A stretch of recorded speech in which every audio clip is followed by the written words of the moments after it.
इस वीडियो में I will tell you about the blunt trauma, यानी जो मैंने आपको बताया था कंट्यूजन इंजरीज होती हैं। कंट्यूजन का मतलब यही होता है जो आपको उर्दू में जिसे हम नील पड़ जाना कहते हैं, जो ब्लंट ट्रॉमा की वजह से इंजरी होती है। और it is a type of, मैंने आपको बताया था, क्लोज्ड ग्लोब इंजरी। ठीक है, तो हमारी जो क्लोज ग्लोब इंजरी होती है ब्लंट ट्रॉमा की वजह से, अगर वो हो, ठीक है, तो उसे हम कंट्यूजन इंजरी कंसिडर करते हैं। और अगर मैंने आपको बताया था ब्लंट ट्रॉमा की वजह से ही हमारा जो कॉर्निया और स्क्लेरा की वॉल है वो रप्चर हो जाए, यानी उसमें पूरा जख्म आ जाए, तो उसे हम फिर ओपन ग्लोब इंजरी में कंसिडर करते हैं। मैं आपको क्लासिफिकेशन में बात रिपीट अच्छी तरह से डिटेल में समझा चुकी हूँ। तो अभी हम जो मैं आपको बताने लगी वो ये कि अगर ब्लंट ट्रॉमा हुआ है, यानी कि कोई पेनिट्रेटिंग चीज़ नहीं लगी आंख में, कोई ब्लंट चीज़ थी और उसकी वजह से सिर्फ और सिर्फ बाहर इंजरी, मतलब बाहर तो नहीं कहूँगी, कोई ऐसी इंजरी नहीं हुई जिससे कॉर्निया और स्क्लेरा की वॉल रप्चर हो। ठीक है, मतलब उनकी वॉल पूरी रप्चर नहीं हुई, पूरा जख्म नहीं आया।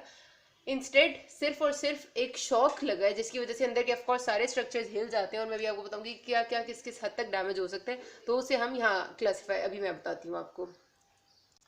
अब कॉजेज क्या क्या हो सकते हैं, ठीक है, ब्लंट ट्रॉमा के दो ही मेन कॉजेज हो सकते हैं। आप जैसे आपको पता भी चलता है कि या तो डायरेक्ट कोई आई बॉल को ब्लो लगा हो, यानी कि वो ब्लो क्या हो सकता है, या तो किसी ने मुक्का मार दिया, फिस्ट लगी है, या फिर खेलते हुए बॉल लगना, बहुत कॉमन है, क्रिकेट टेनिस की बॉल जो भी होती है स्क्वॉश खेलते हुए, या फिर कोई स्टोन, या फिर कोई भी इस किस्म की चीज़, कोई स्टिक होगी जो आपकी आंख में लगी, ब्लंट ट्रॉमा हो गया। ठीक है, ये चीज़ें हो सकती हैं जो कि आपकी डायरेक्टली लगी। और दूसरा हो सकता है कि एक्सीडेंट हुआ। ठीक है, आपको पता है एक्सीडेंट में भी ब्लंट ट्रॉमा होने के चांसेस होते हैं आई को।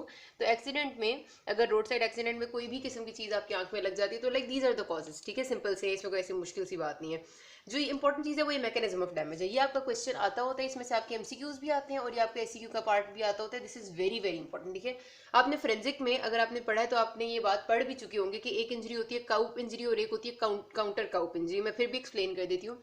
अब आप सोचें कि मेरे पास सपोज हम करते हैं, हम हेड की एग्जांपल पहले लेते हैं, उससे हमें ज़्यादा आसानी से समझ आ जाएगा। ठीक है, अब आपका सर है, आपको पता है स्कल है, सारा का सारा बाहर बोनी कवरिंग है, और उसके अंदर आपका पड़ा हुआ है ब्रेन। ठीक है, और ब्रेन जो है उसके बाहर CSF भी है, एक फ्लूइड है जिसमें बेसिकली ब्रेन इनक्लोज्ड है, और उसके बाहर स्कल है। ठीक है, अब हुआ क्या, सपोज करते हैं हमारे सर पे किसी ने आगे से जोर से कोई चीज मारी, बहुत ज्यादा जोर से, कि पूरा का पूरा सर हिल गया। सबसे पहला काम क्या हुआ है कि सपोज ये इंटीरियर साइड है हेड की हमारे पास, ठीक है, ये बंदा है हमारा, यहाँ पर बंदे को चोट लगी। पहली चीज ये हुई कि यहाँ पर डैमेज होगा, इस जगह पर डैमेज होगा, बिकॉज यहाँ पर डायरेक्ट चोट लगी। उसकी वजह से क्या हुआ, उसकी वजह से ये हुआ कि आपका सर फौरन पीछे की तरफ हिला, मतलब जैसे एक बंदा यहाँ खड़ा हुआ था वो उसका यहाँ पर हो गया। ठीक है, जब वो बंदा अंदर से, बंदा पूरा पूरा सर तो उसका हिल गया बंदे का, लेकिन जो अंदर से ब्रेन था वो उतनी तेजी से तो मूव नहीं कर सकता। ब्रेन जब उतनी तेजी से मूव नहीं किया, क्योंकि अंदर ब्रेन तो अपने CSF में था ना, वो भी तो एक फ्लूइड से में था, डायरेक्ट स्कल के साथ चिपका हुआ तो नहीं था। तो पहले जब आपका सर हिला, अब इसको मैं ऐसे आपको एक्सप्लेन करती हूँ कि ये मेरा सपोज करते हैं जो हाथ है ना, ये आपकी स्कल कवरिंग है और ये अंदर ब्रेन पड़ा हुआ है। ठीक है, इस जगह पर मुझे चोट लगी तो ये एकदम से मूव किया, ब्रेन अभी उतनी तेज से मूव नहीं किया। तो सबसे पहली जब चोट मुझे लगेगी वो इस बात पे कि ब्रेन एंटीरियर पोर्शन के साथ आके लगेगा। ठीक है, फिर जब दोनों मूव किए तो उसके बाद सर तो एक जगह जाके रुक गया, लेकिन ब्रेन अब मोशन में आ गया था तो वो उतनी तेजी से नहीं रुका, वो जाके लगा बैक पोस्टीरियर वॉल के साथ। ठीक है, जो ब्रेन है अब जाके लगा पोस्टीरियर वॉल ऑफ हेड के साथ। जो दूसरी इंजरी होगी वो पोस्टीरियर वॉल पे होगी, क्योंकि अंदर से ब्रेन जाके पोस्टीरियर साइड पे लगा था। क्योंकि जितना हमारे सर की मूवमेंट हो सकती है आसानी से, उतनी ब्रेन की मूवमेंट आसानी से नहीं हो सकती थी। तो जो डायरेक्ट इंजरी होती है उसे काउप इंजरी कहते हैं, और जो ऑपोजिट साइड पे एग्जैक्टली जहां पर लगी होती है चोट, एग्जैक्टली उसकी ऑपोजिट साइड पे जो इंजरी होती है उसे हम काउंटर काउप इंजरी कहते हैं। This is very very important. किसी को भी नहीं समझ आए तो you can ask me, because this concept should be known to you. तो हमारे पास आंख में भी सेम ही होता है। आंख में जब एक ब्लंट ट्रॉमा लगता है, सपोज करते हैं कि बॉल लगी हमें आंख में, तो पहली तो वो इंजरी होगी जो डायरेक्ट बॉल के आंख को लगने से हुई। ठीक है, जिस जगह पर हिट हुआ उधर जो इंजरी हुई, यानी यहाँ पर। ठीक है, यहाँ पर आके एक बॉल लगी बड़ी सी, पहली इंजरी यहाँ हुई। फिर आई बॉल है वो पीछे की तरफ मूव की, तो जो काउंटर काउप इंजरी होती है वो exactly opposite side of eye ball पे होगी, because of the shock waves जिसकी वजह से आई बॉल ने मूव किया थोड़ा सा पीछे की तरफ। ठीक है, तो उसको हम काउंटर काउप इंजरी कहेंगे, जो होगी पोस्टीरियर पोल पे exactly opposite to the interior injury.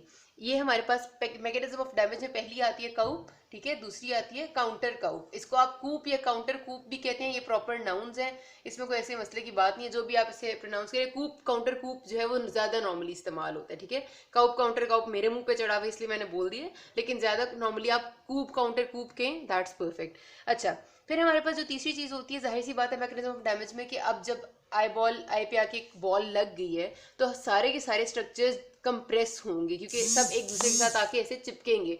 जितने भी आए हैं स्ट्रक्चर्स हैं, डिपेंड करते हैं कितने फोर्स से इंजरी हुई है, जाहिर है सब पीछे मूव करेंगे, सब एक दूसरे के साथ लगेंगे, तो क्या होगा, हमारी ऑक्यूलर कंप्रेशन होगी। अब मैं डिटेल में भी आपको बताऊंगी कि हर स्ट्रक्चर पे क्या क्या इफेक्ट आता है, लेकिन ये भी जनरल मैकेनिज्म ऑफ डैमेज क्या क्या है, ठीक है। और उसके बाद सबसे पहले सारे के सारे स्ट्रक्चर्स आके एक दूसरे के साथ लगे, ठीक है, ऑक्यूलर कंप्रेशन होगी।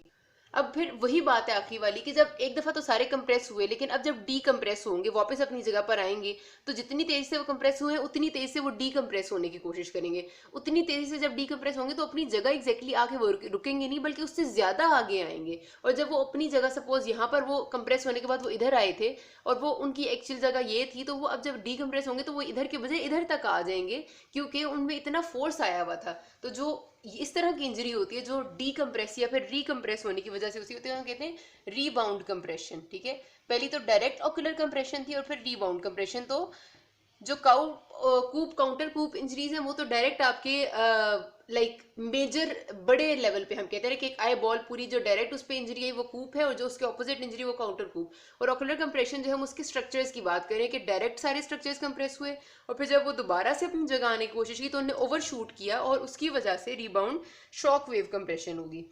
ये इंपॉर्टेंट बात है, ये आपने अच्छे से मैकेनिज्म ऑफ डैमेज को याद रखना है। Again repeating it. अब हम अलग अलग से देखते हैं कि किस किस स्ट्रक्चर पे क्या क्या फर्क आता होता है। इसको मैं आपको साथ डायग्राम्स दिखाती हूँ ताकि आसानी हो जाए समझने में।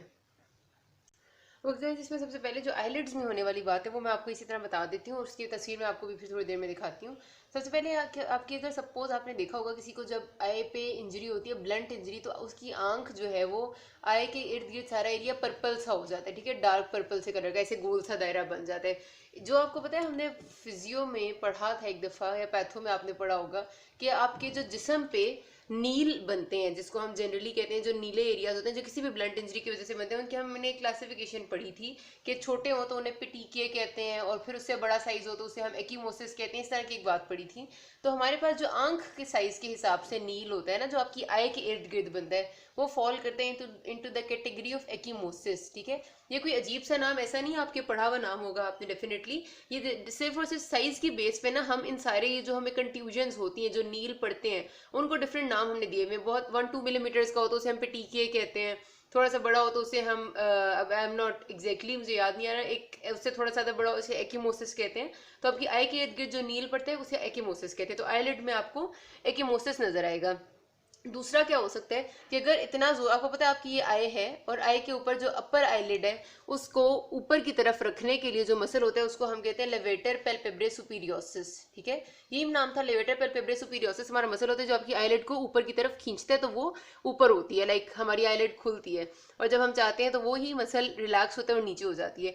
अगर हमारे ट्रॉमा की वजह से ऐसा हो कि लेवेटर पैल्पेब्रे सुपीरियोसिस का जो टेंडन है उसकी डिसइंसर्शन हो जाए, उसका टेंडन टूट जाए, जिधर से वो इधर मसल हमारी आईलिड में इंसर्ट हुआ है उधर से उसका टेंडन ब्रेक हो जाए, तो क्या होगा कि आईलिड तो फौरन नीचे गिर जाएगी, क्योंकि उसे ऊपर खींचा हुआ लेवेटर पैल्पेब्रे सुपीरियोसिस ने। तो यही हमारे पास हो जाता है कि ट्रोमेटिक टोसिस हो जाता है। टोसिस का मतलब है आईलिड नीचे गिर जाती है, बिकॉज लेवेटर पैल्पेब्रे सुपीरियोसिस मसल नहीं रहता, तो इसके लिए हमें दोबारा से सूचर बैक करनी पड़ती है उस मसल को, और एक्यूमोसिस जो है वो खुद ब खुद 1-2 हफ्तों में ठीक हो जाता है। अब हम करते हैं कंजक्टाइवा। कंजक्टाइवा में जो मोस्ट कॉमनली हो सकता है वही कि कंजक्टाइवा के नीचे जो वेसल्स पड़ी हुई है, सब कंजक्टाइवल वेसल्स, उनमें हेमरेज हो जाए और वो भी खुद ब खुद ठीक हो जाते हैं, उसमें कोई ऐसी बात नहीं, उसमें कंजक्टाइवा बहुत रेड अपीयर होगा और कुछ नहीं होगा। कॉर्निया, कॉर्निया में ब्लंट ट्रॉमा की वजह से या तो ये हो सकता है, हमने कहा कि ये ब्लंट ट्रॉमा वो है जिसने ओपन ग्लोब इंजरी नहीं करनी, क्लोज ग्लोब करनी है। तो क्लोज ग्लोब में ज्यादा से ज्यादा कि यही हो सकता है, कॉर्निया अगर इतना थिक है तो ये जो कॉर्निया की ऊपर की लेयर्स हैं उनमें थोड़ा सा ऐसे ब्रेक्स आ जाए, यानी एब्रेजन बन जाए, खराश जिसे आना कहते हैं जनरली, तो एब्रेजन हो सकती है, ठीक है। उसके साथ साथ ये हो सकता है कि कॉर्निया में इस एब्रेजन की वजह से पीछे अगर हो जाए इन्फिल्ट्रेशन ऑफ द ल्यूकोसाइट्स, क्योंकि जाहिर है कुछ होगा तो एकदम से इम्यून सिस्टम एक्टिवेट होगा, तो उसकी वजह से कॉर्नियल एडीमा हो सकते हैं। तो ये हमारे कॉर्निया में चेंजेस है। अब आयरिस के चेंजेस मैं आपको डायग्राम के साथ एक्सप्लेन करती हूँ बिकॉज वो ईजी हो जाएंगे। अच्छा, एक बात रह गई थी कॉर्निया की, कि हमारे पास एक और काम ये हो सकता है कॉर्निया में कि अगर बहुत हमारा डीप चला जाए, तो मैंने आपको जिस तरह बताया ट्रॉमा अगर बहुत ज़्यादा हो, तो मैंने आपको बताया कॉर्निया की जो लेयर्स होती हैं, एपिथीलियम होता है, उसके पीछे बोमेन्स मेम्ब्रेन होती है, फिर स्ट्रोमा होता है, फिर डेस्मेंट्स मेम्ब्रेन और फिर एंडोथीलियम, ठीक है, ये होती हैं। अगर डीप था हमारा ट्रॉमा तो ऐसा हो सकता है कि हमारी ये जो डेस्मेंट्स मेम्ब्रेन है, लाइक एपिथीलियम बोमेन्स और स्ट्रोमा से नीचे जो डेस्मेंट्स मेम्ब्रेन है, ये भी रप्चर हो सकती है, डेस्मेंट मेम्ब्रेन रप्चर। लेकिन ये इतनी नॉर्मली नहीं होती, ये अगर होती है तो मोस्ट कॉमनली जो होती है ना फॉरसेप्स डिलीवरी में, आपको पता है वो जो डिलीवरी होती है ना जिसमें आप असिस्ट करते हैं फॉरसेप्स के जरिए, उसका सर हम पकड़ते हैं इन्फेंट का और उसे बाहर निकालते हैं, ठीक है। तो उसमें अगर किसी को नहीं लगाने आते फॉरसेप्स और उसके फॉरसेप आंख में लग जाए बच्चे की, तो वो इतना जोर का ट्रॉमा होता है कि उसमें डेस्मेंट मेम्ब्रेन रप्चर हो जाया करती है, ठीक है। तो ये आपका एमसीक्यू आता होता है कि आपका डेस्मेंट मेम्ब्रेन रप्चर जो है वो कौन से ब्लंट ट्रॉमा में मोस्ट कॉमनली होती है, तो फॉरसेप्स डिलीवरी है, जिससे आपने ये बात याद रखनी है, एमसीक्यू है। ओके गाइस, ये आप देख रहे हैं ये डायग्राम है एक्यूमोसिस की, मैंने आपको बताया था जो आंख के इर्द गिर्द नील पड़े हुए नजर आते हैं। तो यहाँ तक अभी मैं रखती हूँ, नेक्स्ट पार्ट में मैं आपको डायग्राम के साथ बताती हूँ कि आइरिस और बाकी सारे स्ट्रक्चर्स में क्या प्रॉब्लम हो रही है। अभी तक कोई मसला हो can ask me. Thank you.